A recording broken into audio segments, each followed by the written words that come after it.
And certainly if you're putting a primer in there, like that's the thing that makes the powder go bang. And then you're pouring powder down there, and then you're seating a projectile, and you've got this big, long, heavyweight metal shaft going down the barrel. Recipe for disaster, in my opinion.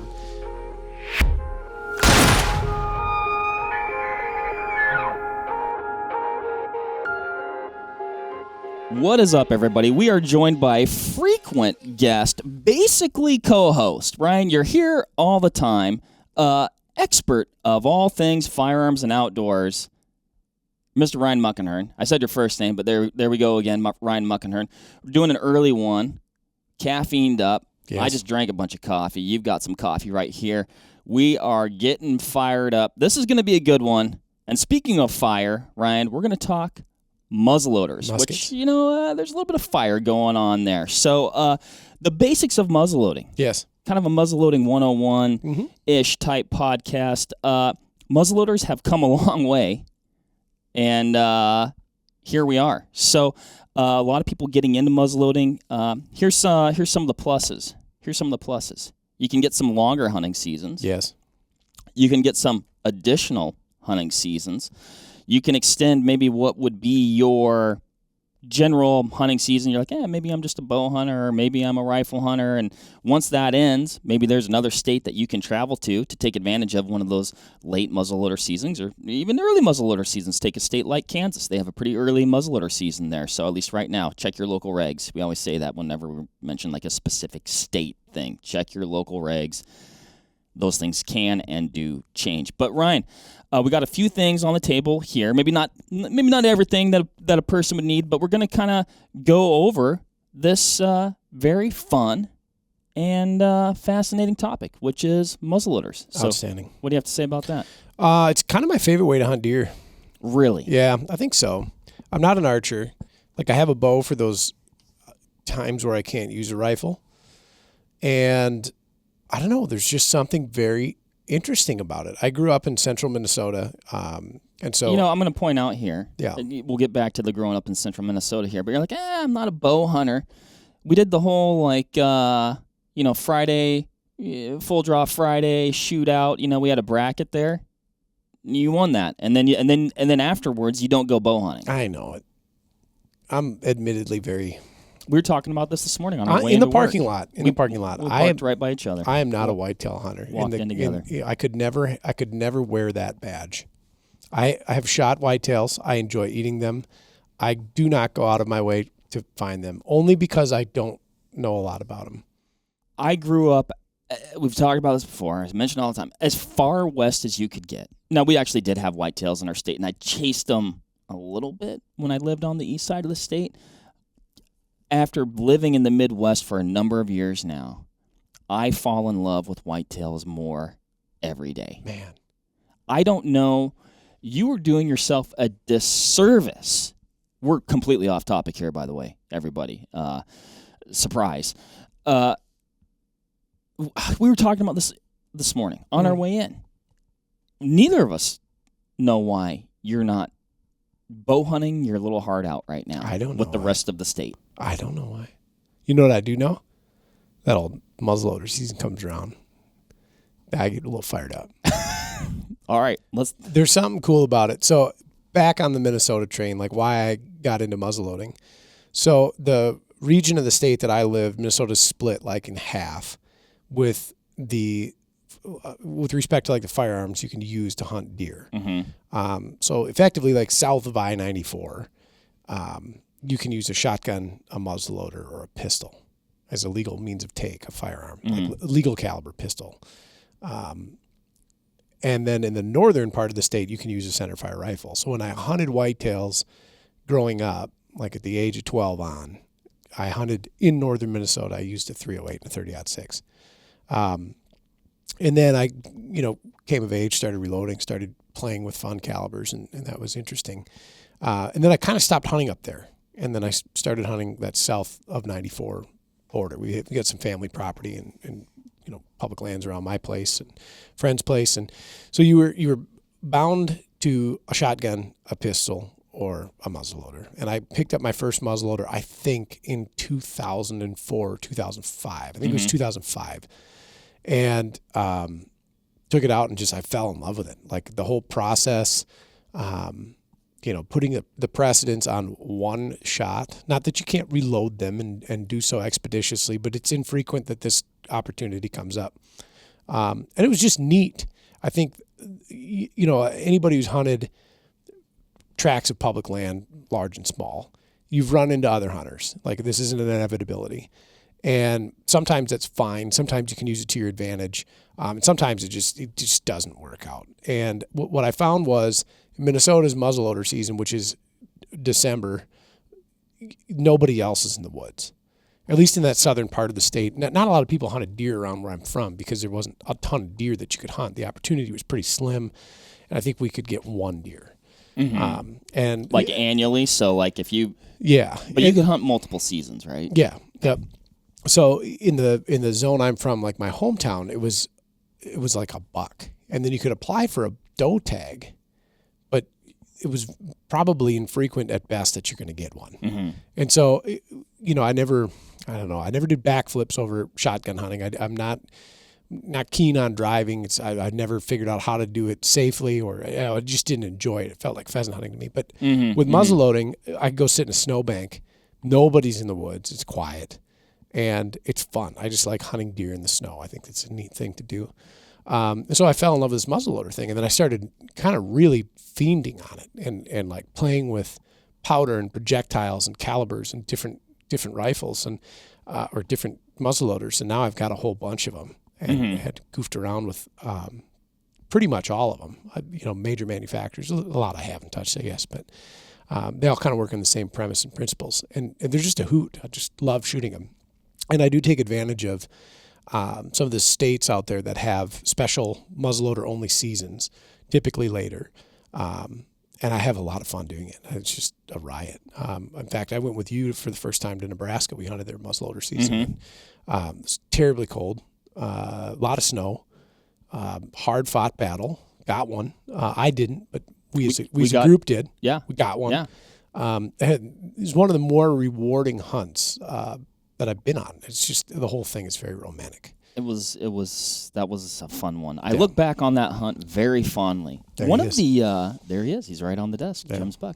One of the heaviest snowstorms I've ever hunted in. Mm-hmm. I think we got like 10 inches when we were in the field. It was terrible. It was amazing. Well, then it cleared up. It turned out to be just a picturesque day. The next day it was. Oh, it's beautiful. Deer running around everywhere. We were dodging bison left and right, and it was that perfect. That's why I love it. It's a cooler time of year. I think the fall's awesome. Man, I like a chilly morning. The snow comes up. The sun's coming through. Everything's sparkly. It's magical. You do. I like the sparkles too. Yeah.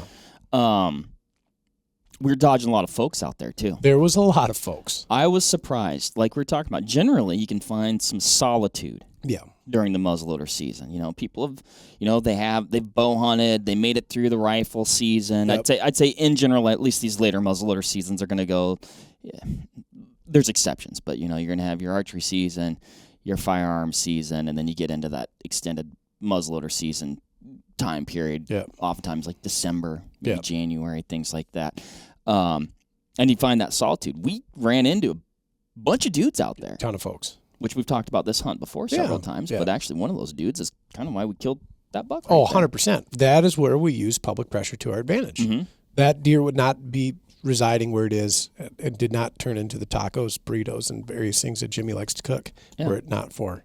We missed an opportunity at a buck that we didn't miss the buck by shooting at it, but he just kind of slipped by us. I would say, I guess, via like our normal hunting, we're slipping through glassing and things like that, spotted a buck, and he just kind of got away from us before we could get a crack at him. And then we noticed those other folks, and we're like, well, let's just hang tight right here. We've got a good vantage point.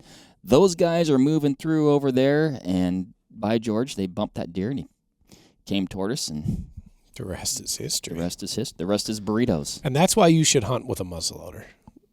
That was our podcast today. There we go.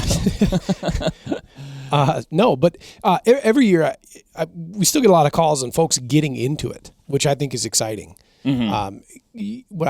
At around that time, that 2000 2006 timeframe when I started getting into it. It was still like, I'm not going to say in its infancy because it certainly wasn't in its infancy, but it was really coming in vogue at that time, at least regionally for me.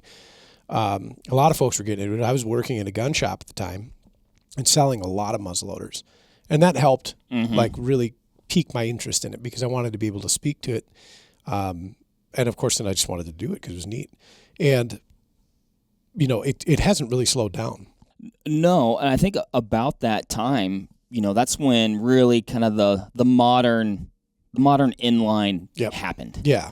The rebirth and refinement of, and actually making it an accessible, accurate, reliable, repeatable, and like attractive thing. Yeah, more bullet options. Yeah. Kind of more powder options, better powder options. Easier to clean. Some of these conveniences came to be with the platform that made it a more viable option for the masses. Mm-hmm. Yeah, and they've become quite a bit more affordable too, because so prior to that, a lot of the inline muzzleloaders out there, and we're going to speak to inline. Mark had made a footnote before we started. You can look at muzzleloading categorically, and we've talked about this in other podcasts as well. There's like flint percussion, or we'll call them traditional. Then there's modern inline, and then there's these advanced things. Right. So today's hyper focus is on the modern inline, what I think is the more accessible and lowest barrier to entry option. Mm-hmm. And will do the job for most people looking to go muzzleloading. Yes, absolutely. So with modern inlines, prior to that time frame, there was only a handful on the market, and this is getting into the early 90s, late 80s, early 90s. And they were kind of complicated and a bit expensive, quite proprietary. Priming systems were somewhat ambiguous at the time. There was musket caps and there was percussion caps and 209s, but sometimes 209s with little sleeves that we put over them. I had a Night Disc Extreme. You did? With the little red thing. Yeah. That it was literally murder on your thumb trying to get that 209 into the disc. Just being honest, I'm not trying to talk. I don't know if they even make those anymore. But well, I mean, it's an interesting. It was a great thing. muzzleloader, very accurate. Did a great job. Yeah, at the time, like that was the technology that was available. Yeah, and so now it's changed. These things have become much easier to use. We're using a 209 primer conventionally, and there's other viable priming options that are still out there today. But a 209 primer that fits into a breech plug, much like you would load a single shot rifle. Like instead of having a full cartridge, you have just this primer. I'm holding some up here. I mean, and a 209, that's just a shotgun primer. That's it. So, kind of got the. Boy, you're towing the line of spilling them out there. I like to live dangerously. And so the 209 became then really the acceptable standard moving forward, and still is, for ignition systems for these modern muzzleloaders. And there have been things that have come up and faded into obscurity since, but that is the convention now. Is just a simple shotgun primer. They're reliable. They seal pretty well, far greater than a musket cap or percussion cap will. And they produce enough flame to touch off large charges of black powder substitute. And so enter the modern inline, if you will. They come in a lot of different flavors, a lot of different shapes and sizes. Calibers, very traditionally, are going to be 50, probably the most prolific. Mm-hmm. And then 45. There's a couple 40s out there now. And then a handful, very small handful of 54s. They still live on. They do. Back probably when you and I started muzzleloading, it was 50 and 54. Yeah. 45 is a weird thing. Right. I had a 45 caliber muzzleloader for a short amount of time. And it was a weird thing then, and it still is inline, a kind of a weird thing to me. And I think it'll get a little more popular because, much like we see centerfire cartridge technology changing, oftentimes favoring a smaller, slipperier, higher ballistic coefficient projectile. These muzzleloaders are kind of going along with it. Mm-hmm. And this is where the 40 and 45 are starting to pop up more and more. Now, one thing with that, we're talking about, 45 at that time being, not very common, maybe non-existent. I wasn't wearing any. but a lot of the 50 caliber muzzleloaders, were they firing a 45 caliber projectile, but it had the sabot on it, or kind of the sleeve, I guess the plastic sleeve around the bullet. And so that was actually taking up the full 50 diameter of the barrel. Yes. Yeah, correct. Okay. So most sabots came with like a 451, 452 diameter bullet. Sometimes they were like a 44 caliber and a heavier sleeve. And of course we do this because we want to increase velocity, flatten trajectory, because they weren't at the time screaming fast. I mean, you're talking about 150 grains maximum charge in a modern inline. And that still is kind of the acceptable number. But the propellant technology at the time wasn't phenomenal. And you're getting pretty anemic results on the chronograph.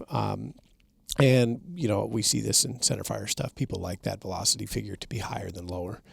With muzzleloaders, I debate it. I've got a 54 caliber round ball gun that I shoot like real black powder out of in a cotton patch. It does not shoot fast. It shoots effective. My inlines, I don't push fast. My smokeless, I push like a top fuel drag car. Different critters, different applications. But anyways, I digress. 45 is coming on scene. 40 is coming up. 50 is still probably the most prolific. And then, the bullet technology's changed somewhat. Principle still exists of sabot. Like we still see a lot of those sold. They're easy to use. They're effective. Generally pretty accurate if you find the right combination of sabot and bullet for your gun. But now I'm personally exploring and seeing more full bore diameter bullets used. And so this is kind of a neat thing. It's not new. There's been a couple of companies, like when I started muzzleloading, to tip my hat to a company that has come out with a ton of muzzleloader innovation since their inception, which was many, many years, decades prior to me playing with muzzleloaders. The CVA with a bullet they called the Power Belt, which was a full diameter with a little interesting attached polymer skirt on the back that would obturate, fill the lands and grooves, and provide a good seal, allow that bullet to travel downrange. Generally speaking, they were very accurate, very easy to load. I was going to say very easy to load. Yeah, and people just loved them. I mean, I sold those things by the gross. We had pegboard wall in our shop. We had a muzzleloader section, and it was as tall as I could reach with 18-inch pegboard hooks, just full of 15 packs of CVA power belts and various grain weights, calibers, and configurations.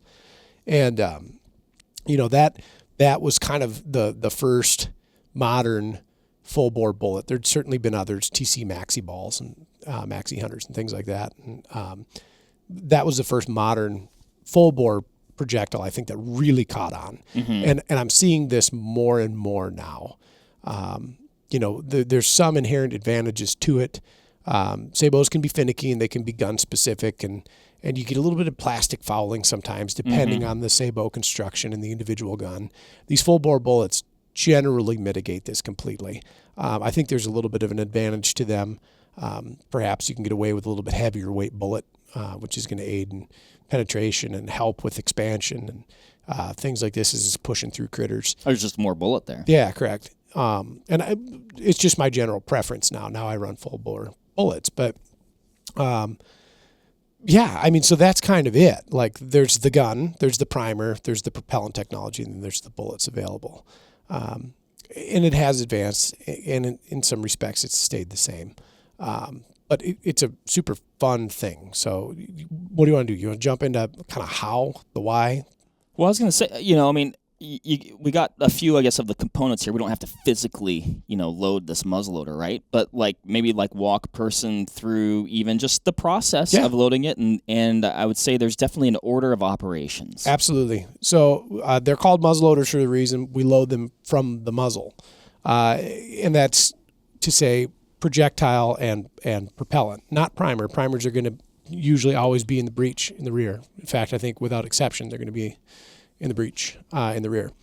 So basic anatomy, and again, there's different flavors. So if you're watching this on YouTube, you'll get kind of an idea of this. But basic anatomy of them. This one is a brake action design, so it's got like a hinged breech. We have a hammer. A lot of these still have exposed hammers. Some don't. There's a couple out there that now are kind of what we would consider like striker fired, if you will. They use the actuation of the trigger pull to cock and fire, or they use the braking of the action to cock. Okay. But exposed hammers are still pretty darn popular. You then have a breech plug, which is this. This is what actually contains your primer and then acts as the steel barrier between the explosive charge 3 inches in front of your nose and everything else. So these vary in shape and size and style, but for the most part, a breech plug is always going to, of course, go in the rear. They're very typically thread in, and they just have a simple receptacle in the rear to accept a primer. And again, most of these are set up for 209 shotgun primers. This particular breech plug is a modified breech plug that uses a different priming system that I use for a different rifle. I just wanted some congruity there. But in essence, they're the same thing, right? Plug in the rear, removable, serviceable. This is how you also clean the gun. You just remove that breech plug. And we've got a great podcast coming out here on how to clean your muzzleloader. Yeah, I was gonna point towards that one earlier. You're like, oh, I've got a bunch of muzzleloaders, and then I have a handful of muzzleloaders as well, Ryan. A few of them are still operational, and that is because we didn't have at the time your How to Clean a Muzzleloader podcast that we did. We can do our best to resurrect them. And you know what? It wasn't that. I'll say this: it wasn't that I didn't know how, because I've cleaned my muzzleloaders in the past. In fact, I was very religious about it. I just had a couple that got away from me. It happens, but once they get away, very difficult. A lot of times they're gone. Yeah. And then a super familiar characteristic to muzzleloaders is the Ramrod. So this is the device that we actually use to load the projectile into the barrel itself. So they're very typically affixed to the bottom of the rifle, and most of them are a one-piece design. There's a couple companies out there that now do two-piece designs, and there's even a couple out there that don't even have them attached anymore. The idea here is we're trying to put a precedence on accuracy and weight, and so you'd carry your Ramrod separate. I don't really find that inconvenient. It's just a thing to be cognizant of. But the Ramrod itself, these back in the day when we were shooting smoothbore 68, 69, 72 caliber muskets were typically made of wood. And they may or may not have some sort of metal end on them. All the modern ones that you're going to find nowadays are either going to be fiberglass, carbon, or aluminum. And most are fitted with a jag, which is this device on the end here, this brass piece. Now, I believe this one comes with an aluminum ramrod. Yeah, this is aluminum. Do you have a preference if a person was like, I want to get an aftermarket ramrod? No. It's a stick that pushes the bullet down your barrel. Okay. Yeah. I've got carbon rods. I've got fiberglass rods. I've got wood rods, and I've got aluminum rods. As long as they don't break or bend. Right. Yeah. And by bend, I mean like permanently. So like my fiberglass rods are wiggly as all get out. They just flop around, but they do the job. And so, is there any, so one thing, I'm getting ahead of myself here, but I'm going to ask the question now. Yeah. As you shoot a muzzleloader, maybe you're getting it sighted in or whatever, they can get progressively more difficult to load. Like it's going to take more pressure to push the barrel down and seat it on top of the powder there. Are you risking some sort of inconsistency, like if your ramrod starts to flex or you're kind of pushing it and maybe you're, getting more side pressure than straight down pressure, or once the bullet kind of gets in the barrel is all that, you're kind of good to go and it's going to guide it straight down? I think there's two arguments. One is, yes, you're going to get more inconsistency. You're going to put some cant yaw on that bullet, and it's going to turn into the lands on one side, and it's going to possibly deform the nose of the bullet. That's pretty basic, right? Mm-hmm. We can understand that concept.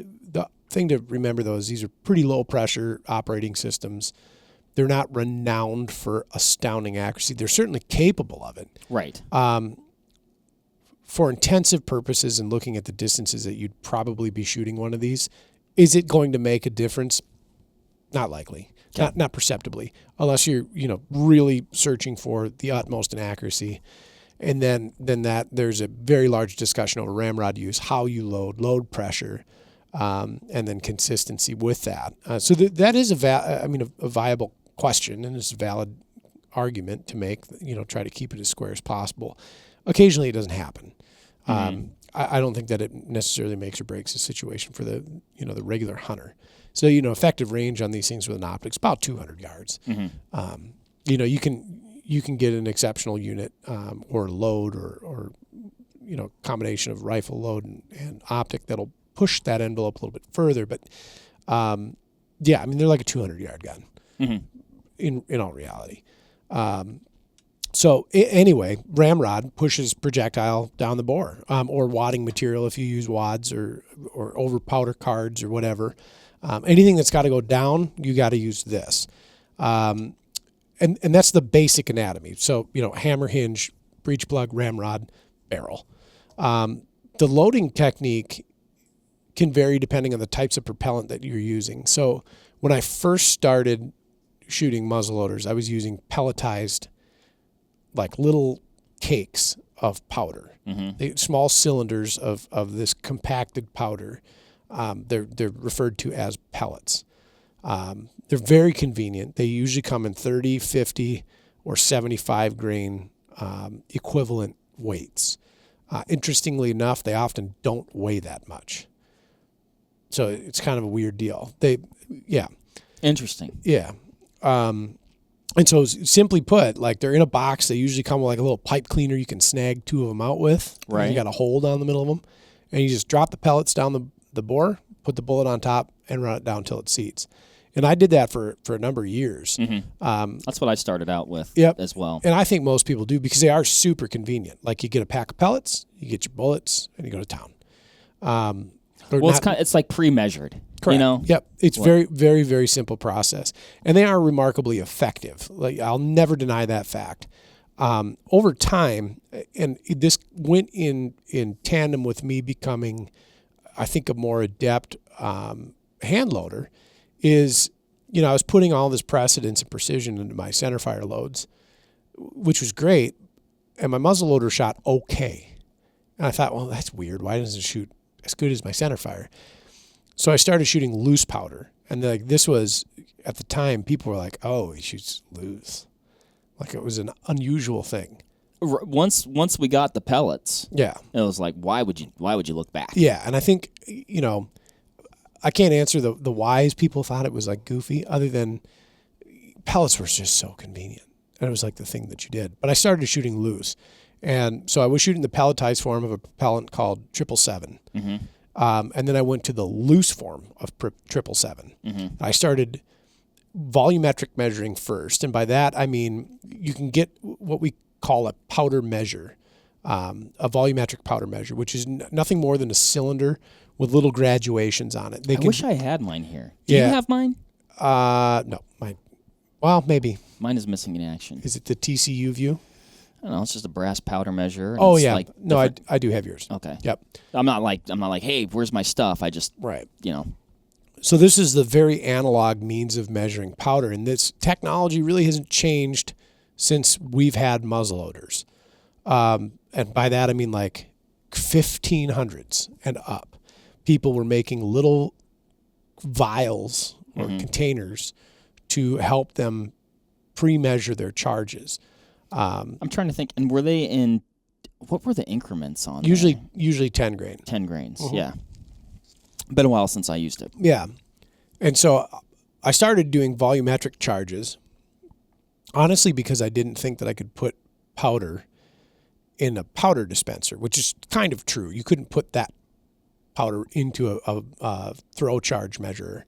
Okay. Just the shape and the size, it didn't meter well. I hadn't put together yet that I owned a small digital scale and that I could put it in there and I could get a weight. I run that by me, why I wasn't thinking that.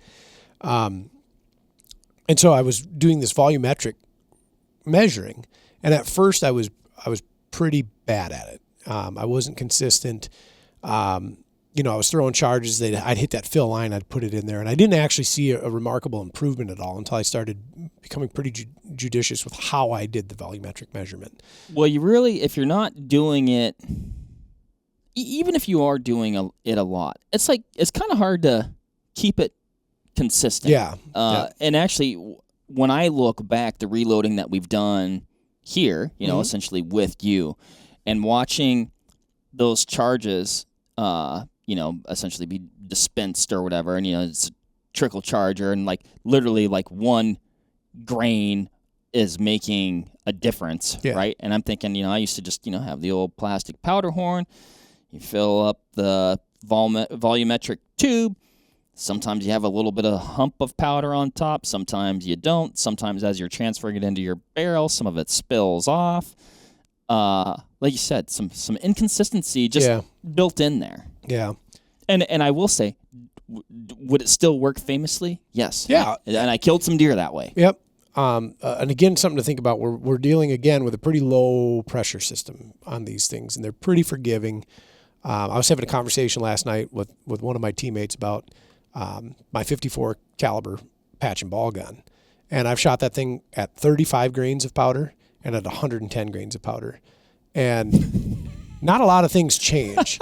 Like the grouping doesn't really change much, and depending on the distance, the POI doesn't even change much. It's just I don't use as much powder. I'm out there having fun learning the gun, and of course I'm reducing the lethality by going down to such an anemic charge weight. But consistency is the key, and that's where at the time that I then figured out that when you do a volumetric throw, you have to like do everything exactly the same every time, and it's a whole different gun. It went from being realistically probably 3 MOA gun, like 3 inches at 100 yards approximately, to now it was shooting like centerfire rifle, and I was able to duplicate and maintain that. And around maybe 2 years after I'd started shooting muzzleloaders in general, I was made aware of a propellant called Blackhorn 209, which was touted as this unbelievable powder. It doesn't foul, doesn't build up, better accuracy, more consistent velocity, higher velocities, and everything was better, and it was loose. And like I was the only guy shooting it that I knew of. When I'm trying to think, was that 2007, 8 that came out? No, perhaps a little before that. I have to look back at the date. I jumped on it right away. I was pretty excited. When you look at it, it doesn't look like... Yeah, it was probably a little bit before that. Yeah. It doesn't look like the powder that you would find in a bottle of 777 or Pyrex or anything like that, or Jim Shockey's Gold. It's structured very much more like smokeless powder. It looks very well manufactured. And I remember cracking a can open at the gun shop when my boss wasn't looking to look at this stuff, and I thought, holy buckets, like that's real powder. That's not this other stuff that looks like sifted gravel. That's like real powder. And not to knock the appearance of other black powders and black powder substitute, because like I shoot straight real black powder out of my patch and ball gun, and I mean, it's in different sizes and shapes, and it's like little flakes and chips and chunks, all relatively the same size, but different. Blackhorn 209 is very manufactured. Like you look at it, and it just looks like something that came out of a factory, which is interesting. And so I gravitated towards it, and a couple things became apparent to me. One, I could put it in my powder measure, and now I could measure powders out, like super consistently. Two, my guns did not foul like they did with other propellants. Three, I could shoot the stuff almost definitely, it seemed. Like it didn't matter if I fired 3 rounds or if I fired 23 rounds. Like everything was the same. My load pressure was the same. It became, to me, in essence, running smokeless powder in my muzzleloader. It is not smokeless powder, but it behaved very similarly. And so then I drew a line in the sand. I said I only shoot loose, and I only shoot that Blackhorn 209. And I haven't changed, so I still only shoot Blackhorn 209. So, I did volumetric with that too and tested it, and it was well. But it really, for me, the key to success was measuring that powder out. Like exactly like I did with the centerfire rifle. And then it was a whole different ball game. That muzzleloader went from a novelty to a very serious tool for the job. Right. Your confidence level probably started to go through the roof. It was, to me, no different in my hand than it was a 308. Understanding that I only had one shot, and then I was still probably only going to shoot 200 yards because we couldn't use scopes. Right. Yeah. So realistically, I was going to shoot like 100 yards because we couldn't use scopes.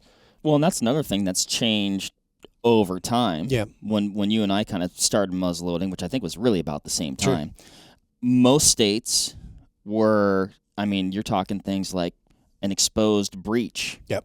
required, which essentially means that the priming, whatever you're using as a priming option, needs to be essentially exposed to the elements in some capacity. So what was the theory behind that? Was it like to add hindrance to the hunter? Yes, Okay. I would assume that Right. that's what it would take to maintain, maybe more of the traditional component. Yep. As well as, potentially, decrease the effectiveness because it's supposed to be more challenging, which is why you might be getting that longer season. So Sure. I think that is the thinking there. I understand the theory. I also understand the ballistics, and to me, that's just a recipe for accidents and contaminated powder charges that result in anemic velocities that probably wound more deer and put hunters into difficult situations. Which is maybe why over time Yeah. we've seen that Yeah. requirement by and large go away. Yeah. A lot of open sites only, though. Yep. A lot of states went to that you could use a one power. It almost for a lot of states it began to step up. There's still states where you can only use open sights. Yep. Absolutely. I think right now Yep. at press time, states like Washington, Colorado, Idaho. Yep. Those would be a few that Yep. I'm personally aware of. Nevada. I look at hunting those states. South Dakota. Okay. Yep. Yep. And then, but then a lot of states said, okay, you can use a one power scope. Sure. And a lot of, and I'd say a lot of those were actually a one power non-illuminated Yeah. scope. And then we saw a lot of those states that once they stepped that up, they said, you know what, we're just going to let you use magnified optics. And I think that was a catalyst also for a lot of folks going, okay, like I'm more confident that with a muzzleloading system that's like this, where it's like, kind of like these more modern inlines. It's got a magnified optic. It's more maybe similar to the rifle that I'm shooting. The bullets now are more similar to my rifle bullets. The powder's a little bit more similar. And I think the comfort level and the effectiveness and the confidence and the barrier to entry was lessened to get more people into muzzleloading. Sure.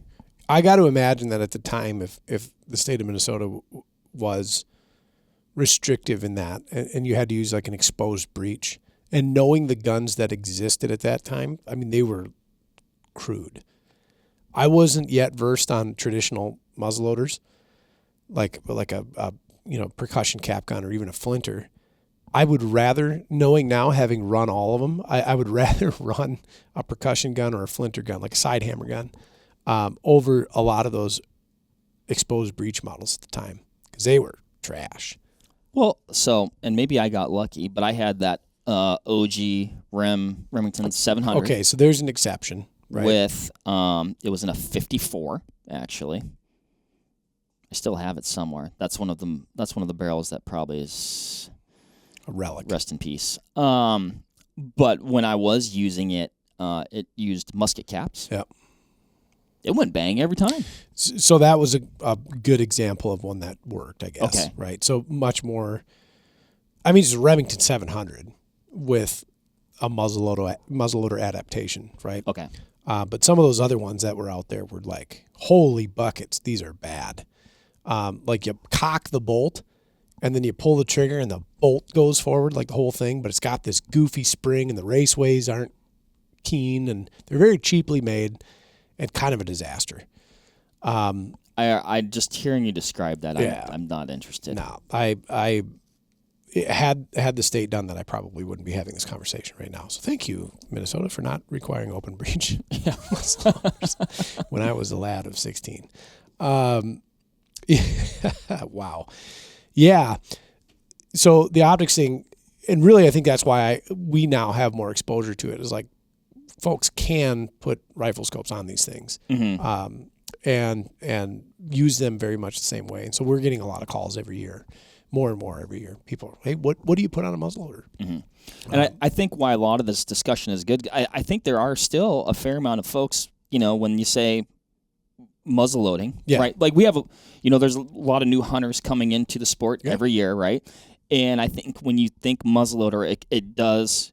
And these aren't. This is not a bad thing because I love like super traditional muzzleloaders. I think they're very cool. And I always say that I'm going to go hunt with one, and then I just never find the time or make the time to do it. But I think it kind of conjures up like that picture. Yeah. Like, that's just not. That's like too far in the past, right? Yeah. And so I think that's why I like this discussion. Is for a lot of those folks to go, oh, there's some really cool options out there. Oh, absolutely. Yeah. And if you're listening to this and you're like thinking about muzzleloaders, and hopefully a lot of the listeners are, you haven't dipped your toe into this yet. A question that I get a lot in the inbox and on the telephone is, will a rifle scope hold up to a muzzleloader? Oh, yeah. And I think it's the perception of the bore diameter is very large, and the thought process that we're putting 100 grains of propellant in there, that they generate some, crazy amount of recoil and damaging pressure. The short answer is any rifle scope is good to go on a muzzleloader. There's no special consideration to make. There's not a different recoil impulse that's going to affect it. Not at all. In a different way. No, not at all. So if you've got a good muzzleloader and you've found a good load for it, or you want to start finding a good load, any scope will do the job. And if you want a recommendation on one why, just give us a holler, shoot us an email. We'll certainly talk to you about it. But treat them much like you would any centerfire. Find a scope that you like, appropriately magnified, and maybe with a reticle with a BDC in it, and you'd be surprised at how effective the tool will become. But yeah, I mean, no doubt the state's allowing folks to step out of the past and incorporate modern optics onto these guns has helped a lot.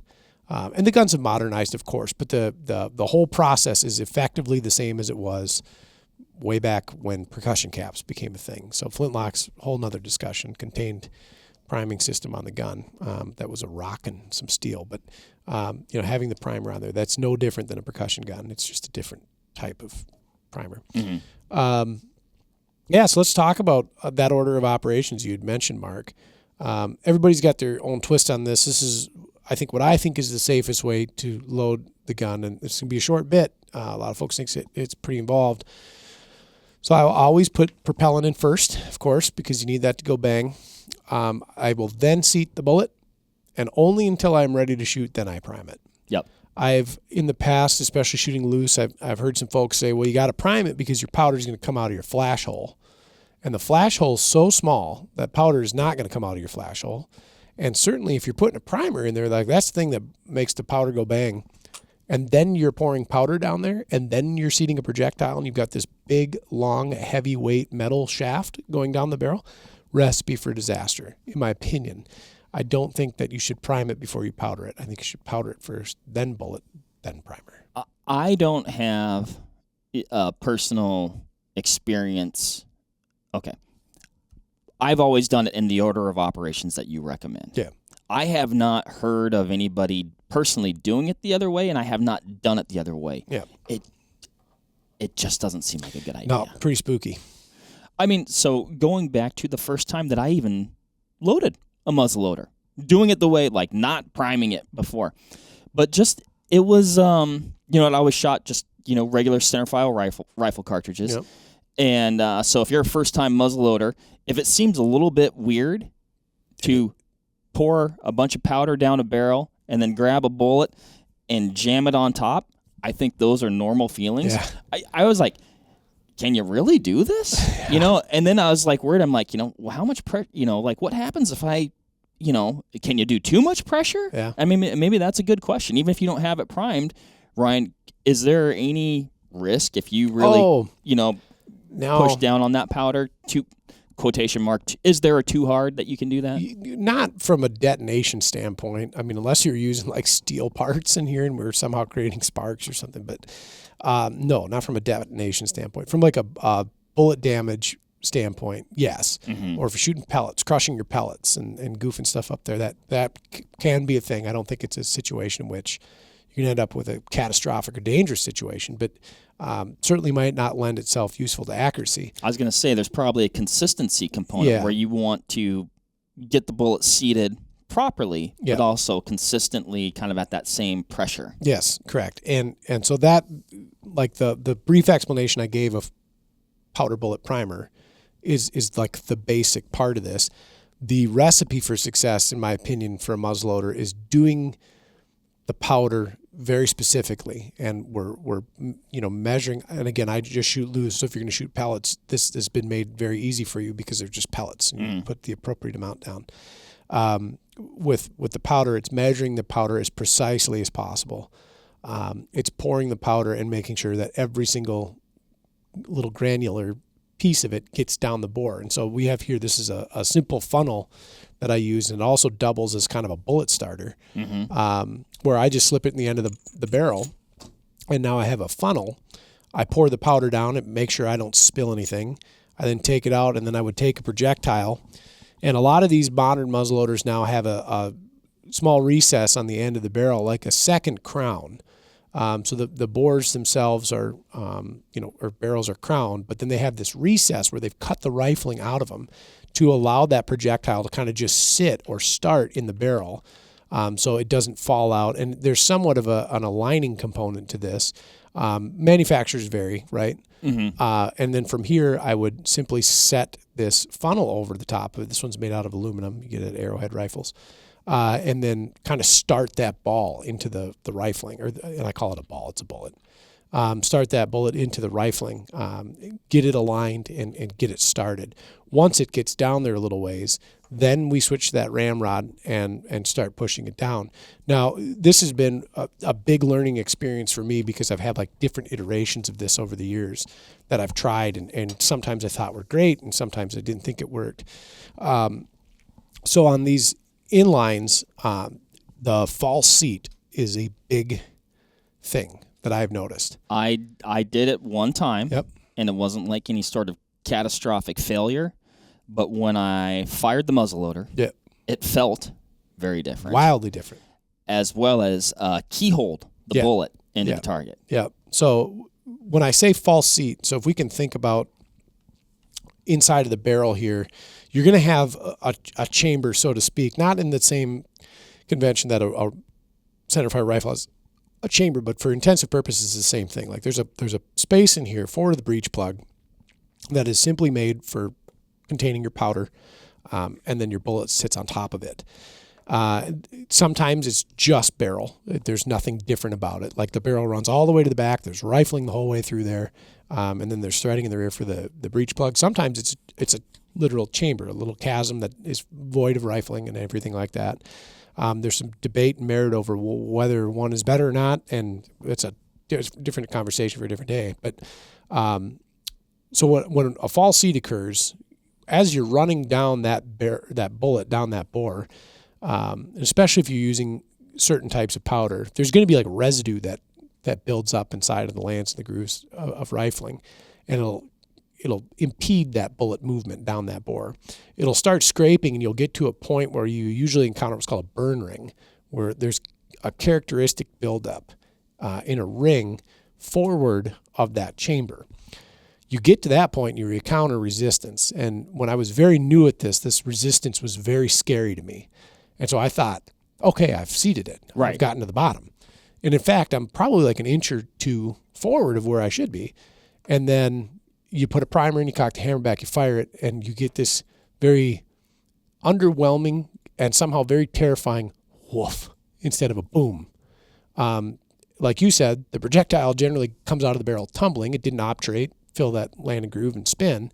It just kind of falls out, and it didn't feel right. Right. And that's the best way I can describe it is you pull the trigger and you're like, It wasn't like the others. Correct. The expectation is bang. The result is woof. And things, of course, don't go well. That's that false seat. So what are some things a person can do to know that their bullet is seated correctly? Sure. So for me, the process in speaking to that load pressure and trial and error process, and the thing that I've kind of found to be the most reliable means, I pour the powder down, of course. I seat the bullet, and on the first iteration of this, mark your ramrod. So I've never fired this gun, which is why my ramrod is not marked, by the way. Mm-hmm. But that powder column, as it fills up that void on the inside of this barrel here, and then the seated bullet, without a load in there, the ramrod effectively disappears into the barrel. It's gone, right?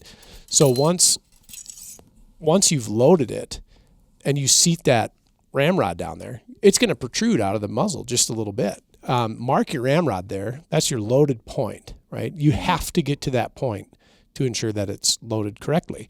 One, to create a safe situation, because we're not going to double charge, which I've seen. It's cataclysmic.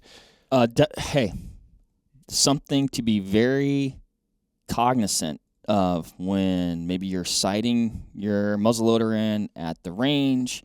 Oftentimes we do this with other people. Somebody else has something. Maybe they're doing their muzzleloader, or they're sighting in a rifle, or it's you're shooting and it's a social situation, and you get interrupted during your load process. Mm-hmm. Just be very cognizant, like you said, you're not pouring a double charge. Correct. So mark your ramrod. A lot of different ways to do it. It works really good. White electrical tape, or scratch it in there, or do something. But mark your ramrod so that when you have it at full seat, it's there, and that if it's above it, one of two things has occurred. You either got an obstruction in there or a double charge, which is a non-starter. Unload the gun at that point in time. Figure it out. It's not worth the few cents and dollars perhaps in projectile and powder to pull the trigger and hope for the best. But once I get it down there, and once I've made it to my mark, to ensure that I've seated it correctly and to ensure that I've seated it to the same or similar pressure, I'm not a person who's going to lean on my ramrod as it's going down. I'm gonna grab it like this, and I'm going to push it until I get to a point where I run out of finger space, and then it's like a palm press on the top. Mm-hmm. And if I look at my visual indicator on my ramrod and it satiates that I've seated this to the deepest point, I picked this up from a gentleman online watching him shoot muzzleloaders very accurately. This is a hot tip, everybody. It's clever. So I pick my ramrod up and I flick my wrist with my ramrod in there, and I bounce the ramrod on top of the projectile. This is not a Spartan spear throw so much as it is it's the best thing that came to my mind right now. It's pretty good. Yeah. This is like, I wish I had a muzzleloader that had a projectile in it right now that I could show you this.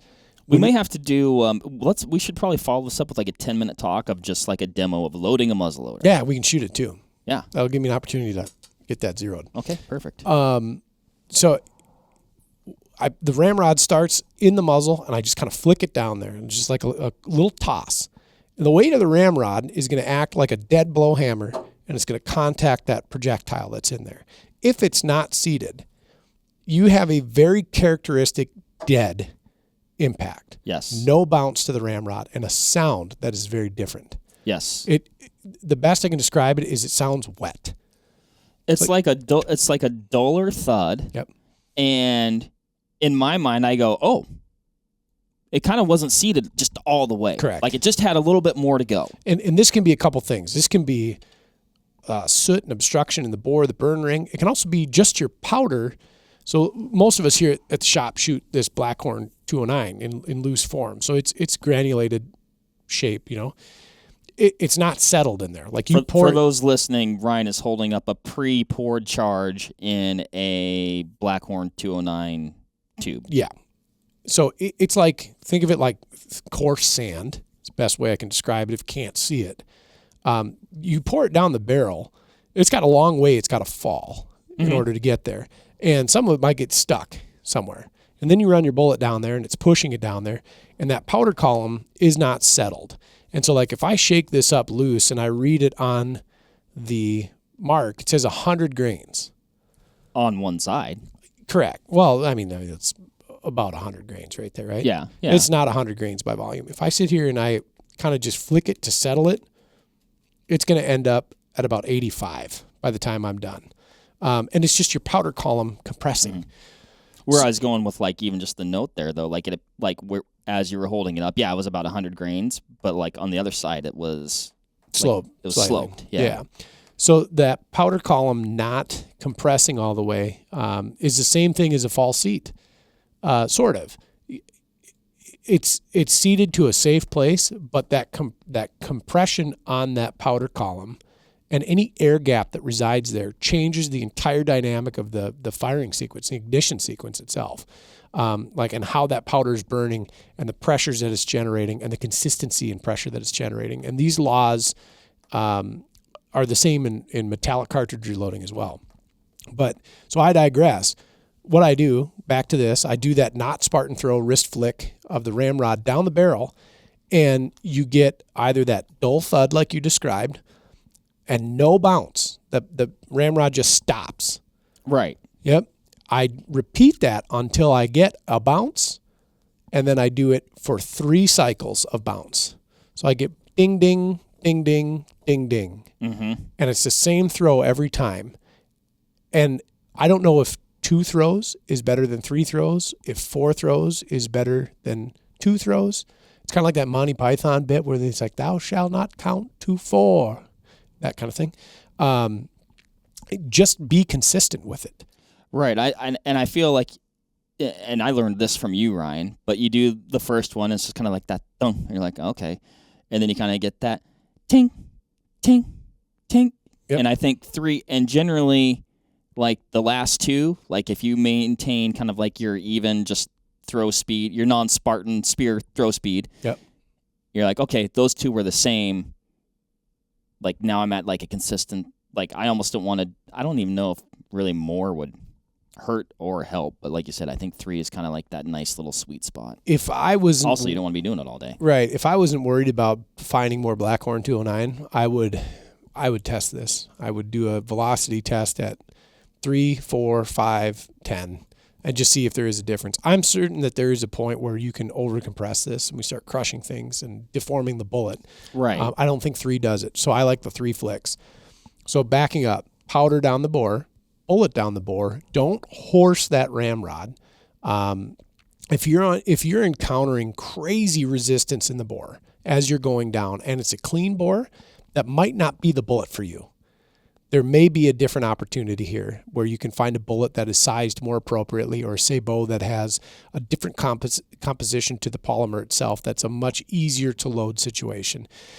Because as you stated early on in this podcast, as you're pushing that down there and you're bending that ramrod and you're rolling on around it, you're gonna tip it. You're gonna tip that projectile and goof it up potentially. These things should not load with undue force. It should be a one-handed operation. There are some exceptions to that rule. Generally speaking, they're oddly specific. Modern inline, nice one-handed load pressure, easy to seat with the palm. It shouldn't push the ramrod through the top of your hand when you're doing it. And then give it those 3 flicks. You want to see that ramrod bounce. You will, if you've never done this, you will see a difference between a false seat and a seated projectile. It is a dead thud to a metallic ting and a bouncing ramrod. Mm-hmm. That bounce means that that projectile is seated. And I'll say this, when you first told me to do that, I felt like, man, like, am I going to be damaging the bullet? Yeah. And I'm sure probably if you did it enough, or if you did it hard enough, maybe you could. And I'm not looking at the bullet afterwards, like it's kind of down there. Yeah. But I only noticed an increase in my accuracy and consistency. Yes. So nothing degraded. Yeah. No, and I think for the most part it doesn't. Matching the jag, so the tool at the end of the ramrod, with the profile of your projectile. Boy, that sucker's down there. I'm going to have to take that off. But matching the jag to the profile of the projectile is pretty important. So, like, if you're watching on YouTube, that's the little brass part that has, I guess, a cup on the end. Yeah. Kind of a threaded cup that is the part that touches the bullet as you push it down the barrel. Right. So some of them are dished, some of them are coned, some of them have this very large cavity to meet the nose profile and ogive of the bullet. I would say by and large, most of them now are designed to accept a modern projectile style. So admittedly, this Jag that I have on here, and again, brand new gun for me, and these projectiles that I like to shoot, it wouldn't be a great fit because all I'm getting only down to the plastic tip on the bullet. Mm-hmm. And there's enough play in there that if I've got any side force on there, I could damage or break off that plastic tip, which is going to change flight characteristics of the projectile and not lend itself very useful. And I replace my jags anyways, typically with a product called a super jag or a spin jag. They're just longer. I like this for, one, having enough ramrod to hold on to while I'm loading and extract the ramrod. Right. Adds a little more weight to the ramrod, so I need less flick force to seat that projectile. I just think it's a nice thing to have. I think a super jag or an extended spin jag is a good product to invest in. They're generally pretty inexpensive, between like $10 and $20. So don't do backflips over the cost of that. Can be worthwhile, possibly, accuracy improving component to put on there. I'd also say, so if you have a muzzleloader that, holds the ramrod, styled like the one that we have here, which a lot of them do, it's kind of right underneath the barrel, that will extend beyond the barrel, which, again, for me, at first, I was like, super sketchy. That doesn't look right. Right. But it'll be okay. Yeah. I'm fine. Yeah, and that's it. So be consistent in your powder charges. If you're shooting pellets, again, this has been compartmentalized very well. Mm-hmm. So, they come in a pretty set charge weight. Real quick with the pellets, Ryan. Yeah. And I'm interrupting here, but since we're talking about them, it comes with the little pipe cleaner type tool to pull them out. I'm assuming that's just if you have condensation or oil on your hands, not to contaminate the powder in some way. Yep, absolutely. So those are easy. Put them in, same number of them every time. Don't change your shot to shot and expect great results. If you're using loose, if you have the ability to measure it, and whether it's a simple electronic scale, like a small little pocket scale, even a beam scale is a good way to go. If you know how to use a beam scale, outstanding. It's going to increase your consistency. If you don't have access to that, whether it's cost prohibitive or it's just something that you can't get, find a good volumetric measure. One thing that I noticed when I was playing with volumetric measures, and when I settled on a charge weight that I like to shoot, it's a long story, but basically I had a whole bunch of different volumetric measures, and I threw a whole ton of charge weights on them. And I just recorded those charge weights based on where that powder ended up in there. I knew my gun at the time liked less powder than more. Mm-hmm. I was able to shoot it better. And I just settled on this number that was the average of these charges. What this tells me is that consistency and repeatability in that volumetric charge is the most important part. Not necessarily the number at the end of it, like how many grains of powder we're putting in there, just consistent number. It's not necessarily a case of more is better. Correct. Like, your gun might love 80 versus 100. Yeah, absolutely. It might like 120 versus 80 perhaps. Yep, absolutely. And that's a very real thing. Every bullet is going to be kind of individual, and every gun's going to be individual as to what it likes or what it needs to work. I've shot a projectile called Thor before, which is a solid copper muzzleloader with a skirt machined into the back of it. And I had to drive them hotter and harder in order to get that copper skirt to open up and engage that rifling. What it did, phenomenally accurate, but I was upping my charge weights considerably in order to make that happen. The projectiles I shoot now do very well at modest powder charges, and I would say in general out of my inlines, I run pretty darn modest charges. On a chronograph, they are not bonkers, but they're super consistent, and that consistency is what is key. So again, when you're doing your powder, if you can measure it out to some degree of precision and repeatability and consistency, do so, because it'll pay dividends in the end. And then when you're loading your projectile, make sure that you're consistent with doing that every single time. And that's from how you set the projectile in the bore, how you start the projectile in the lands and grooves of the rifling, and how you're moving your ramrod down the bore. There's a couple products out there called bore guides. They're not a bad idea to have. Depending on the gun, it may be set up with a bore guide-esque system in it, depending on the ramrod. You can also just get them. You can get a bore guide, and it may be over the top. It just depends on how you're loading. And then when you get down to that last bit, when that projectile makes it to that powder column, do that 3-flick method, and stay consistent with that. And there's no reason why you shouldn't see accuracy like your centerfire rifle, and you shouldn't see muzzle velocities that have standard deviations like your centerfire rifle. There's no reason that you shouldn't be able to do that if you've got a winning combination of powder and projectile for that individual gun. We shoot a lot of these here at the shop, and we're pretty specific on the bullets that we've run. We found, a company that makes a projectile that we either size to the bore. This one happens to be a universal fit. It's got a very interesting attached nylon washer to it, but we also do the sizing to the gun. We're getting SDs that are sub 10. Unbelievable. Yeah, so match grade standard deviations. We're shooting groups that are quarter MOA with muzzleloaders. And they're not expensive muzzleloaders either. They're like $300 to $500, depending on the configuration you get. Right. And we're just measuring powder consistently. We're sizing bullets to the bore, and we're seating them at the same pressure. And we're getting sub 10 SDs, quarter MOA. And that's pretty wild. Yeah, I think that's a really big point to point out, Ryan, is that you can, get a, it's not like it's $0, but a modestly priced muzzleloader. Yep. And with selecting quality components, the right components for your muzzleloader, it might take some trial and error. And then getting some consistency in your charges is going to, like you said, yield huge dividends and potentially a very high level of accuracy. 100%. Absolutely. And it's not, I don't want people listening to this who are thinking about getting it, like, you got to buy a full-scale reloading setup. That's not the case. You can do most of this on your kitchen table as far as prepping the charges. And so I'm going to speak now to just the loose powder, because the pellets, again, are already packaged in this very convenient thing. So these little vials, there's a whole bunch of them out there. You don't have to necessarily buy the name brand ones. You can use any device that'll close and encapsulate and protect your powder. We just have a bunch of these here. I'll also point out these aren't wildly expensive at the same time. Correct. They're, couple dollars for like 6 of them. Yeah.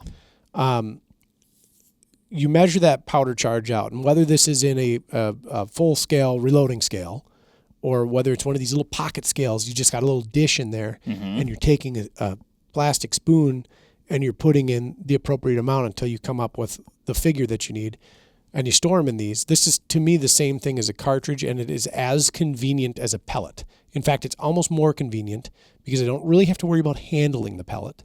Right. And I don't really have to worry about water contamination or storage. I have a whole bunch of these that are pre-charged. I have dozens of these tubes that are pre-charged for given guns. And to me, they're the same as a cartridge. They go in a little case, and if I need them the next year, there they are. The powder is contained. It's protected. It's already done. It's very simple. Grab them and go. The bullets, like I said, there's a lot of different ones out there. Sabots or Sabos, whatever you want to call them, and the power belts are extremely effective. They're extremely easy to use, and they really don't have a lot of fussing around that you have to do with them. You put them in the barrel and go. Find a good one that shoots in your gun. If you want to take it to the next level, start looking at sized projectiles, sabotless projectiles, sableless projectiles, made for your bore diameter. Do a little bit of research online, and you're going to find that information. And if you do already have a reloading setup, you can go the full route that we did. We went with a swaging die, and we were actually squishing bullets down to the right diameter. Pretty advanced overall. And maybe we'll touch on that in a different... That might be a different podcast, yeah. But select a good projectile. I wouldn't get overhyped about figures like ballistic coefficient and things like this, considering the limitations of the gun. It absolutely helps to have a higher BC projectile with a more aerodynamic profile. But at the end of the day, we are still talking about a 200-yard gun. So the differences may not be realized at those. Just find one that shoots good, and that's the important part. And then good primers, consistent primers. If you're going to shoot the pellets, like 777's pellets, they do often better with reduced power primers. They're not being pushed forward before ignition occurs. I found, anyway, in my guns when I was shooting pellets, that absolutely I had better results with the reduced power primers. And they're specific to these, and they'll call them out as muzzleloaders. When I started shooting loose, then I changed my tune. I went straight shotgun shell primers. I prefer Federal and CCI if you can get them. If you're shooting Blackhorn 209, you have to run the full house primers. And if your gun has a breech plug on it, make sure that it is capable of using Blackhorn 209. So we were setting up a new muzzleloader here at the shop the other day for Josh, and he does not have a Blackhorn 209 breech plug. I said it may go bang, it may not. It did not go bang. Yeah. So his new breech plug came in yesterday. We will probably be shooting muzzleloaders tonight or tomorrow. Fantastic. Yes. So yeah, I feel like I wanted to make a simple explanation, and I ended up making a long-winded one. In a small kit. Little possibles bag. Yeah, Mark has the best one I've ever seen, which is interesting because I don't think you can find one so simple. Oh, here's an example of a bullet starter. Yeah, this is the TCT handle. I think it's probably the best one ever made. It's got different holes on the side of the T handle that you can use as a short starter. Some are, like, one's more narrow. It won't fit this profile as well as it'll fit this profile. So a short starter, get it in there, and then the T handle over the top and a good press, and that gets it down to, started in the Lands and Groove. I've kind of just gone to using the funnel because I use the funnel anyway, and it pulls double duty real well. That's like an all-in-one right there. Yeah. You lent that to me. I recently off a muzzleloader hunt where I didn't get one, but I did use that starter/funnel for loading, and is also the duration of the hunt. Works slick. Slick. Yeah. Yeah. But a little bag to keep everything organized. So you got a handful of tubes in here. Mark's got some pre-measured charges. And I put these were my quick access bullets there. I just put two in one of the 209 tubes there. That's easy. Keep it all contained, protected, and organized. Bino Harnesses make a great muzzleloading companion. Mm-hmm. I like to run our guide Bino harness while I muzzleloader hunt because it keeps everything up front contained. Because it is a little goofing around, like you're moving around for stuff if you got to do a reload in the field. It's not as convenient as just putting a new cartridge in, but keeping that stuff at the ready is pretty important. Real quick here, Ryan, and we're getting back to this would apply to just loose powder charges like the Blackhorn 209s that we have here, but they do, like, you can get some static. Yep. Like the powder can cling to the side of the vial. Yep. It can, with the funnel there, it can want to maybe potentially, stick to that as it goes down. Anything just to make sure that you're getting all that where it needs to go, all the powder where it needs to go. A couple taps to make sure it gets cleared out, or there's going to be a lot of debate about this, probably going to be some comments. Okay. Anti-static wipes. Oh, boy. It made me nervous just thinking about doing something like that. Take your tubes, take your funnel, anti-static wipe. It'll work. All right. I trust you. I don't use them only because it's never been an inconvenience in which my powder is bridging so badly in the tube that I can't get it out. Like, if I shake it up a little bit, they're gonna develop there we go. We're getting a little bit of climbing on there. Just flick, and they're done. That's what I was gonna say. It's not ultra laborious. I think the reason I brought it up is something just to pay attention to and take note of. Yeah. And like you said, a couple extra taps here or there, either to the vial or with the style of funnel that you have there. A couple taps, light taps there, just to ensure it all went down the pipe. Yep. And then get ready to push that bullet on top. I've also got I don't have it here. I've got another bullet starter that I actually like a lot, but it has more of a rounded top. Oh, sure. And I find that, for me, that one's actually a little bit more comfortable to use. Sure. But I like this one, too. Yeah. So, a lot of different things.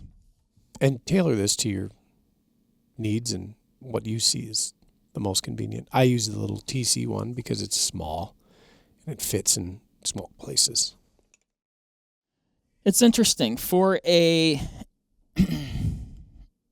kind of like a historically, muzzleloaders are, here's what I'm trying to say. They're amazingly simple and somewhat complex at the same time. Nuanced. They're nuanced. Yes. And you can dive as deep into the rabbit hole as probably you want. Yep. And again, we talked about kind of like a very kind of like the middle ground here with maybe a little bit of little advanced built in. Probably down the road we'll kind of get into that more advanced to where you're talking with these, 200-yard gun. I'm sure you know with some work and things you can certainly extend that with these. Like we're not going to say that you can't because you can. Yep. But then there is most definitely a level up. Yes. Which is fun as well. It is. So maybe we'll talk about that. Maybe we'll talk about those. Let us know if you want us to talk about those. The advanced muzzleloaders. So I think they're cool. Yes. Ryan, did we miss anything? I don't think we did. I think we, like I said, this is one of our longer podcasts. Holy buckets. I know. But I feel like we covered it adequately. And again, it's so interesting because they're so simple, and yet it takes a long time just to make sure that you got everything dialed. Yeah. Real quick. Yeah. Powder, bullet, primer. Mark your ramrod. Be consistent. Follow those steps. Life will be great. That is the recipe for success in muzzleloading right Yes. there. Hunt hard. Then just to go hunt hard afterward. Yeah. It's a hoot. It's fun. Enjoy the extended season or the extra season or just the season. Like you just love going. Nothing is more exciting than touching that off. You get this big poof of white smoke, and then there's a few seconds before the wind clears it out where you're like, oh my God, oh my God, oh my God, oh my God, oh my God. And then the wind, and then you see your impact. It's like, oh, yes. So, yes, the impact, yes, very satisfying. The wait, to wait for that cloud to clear. If, maybe you don't have, maybe sometimes you don't have the breeze, like, that's, for me, a very, very painful, anxious few seconds there, Ryan. But, no, cool. Muzzleloaders are cool. Ryan, you're cool. If you guys have any more questions about muzzleloaders, or we didn't cover something, or something was clear as the smoke that comes out of your muzzleloader when you touch off that shot, let us know. We want to hear about it. We want to answer those questions. Thank you, everybody, for listening, and we look forward to the next time. Take care. See ya. Bye. There you have it, folks. Thank you very much for listening. As usual, give this video a like if you liked it, comment something below, and give us a subscribe to the Vortex Nation podcast channel. It would mean a lot to us. Also, why don't you give us a follow over on Instagram while you're at it, at Vortex Nation Podcast. We'd love to hear from you over there, and we'll keep you updated with all kinds of cool photos and videos from our adventures that we do here. Otherwise, we will see you on the next one. Thank you again. Happy hunting and shooting, everybody. Have a good one.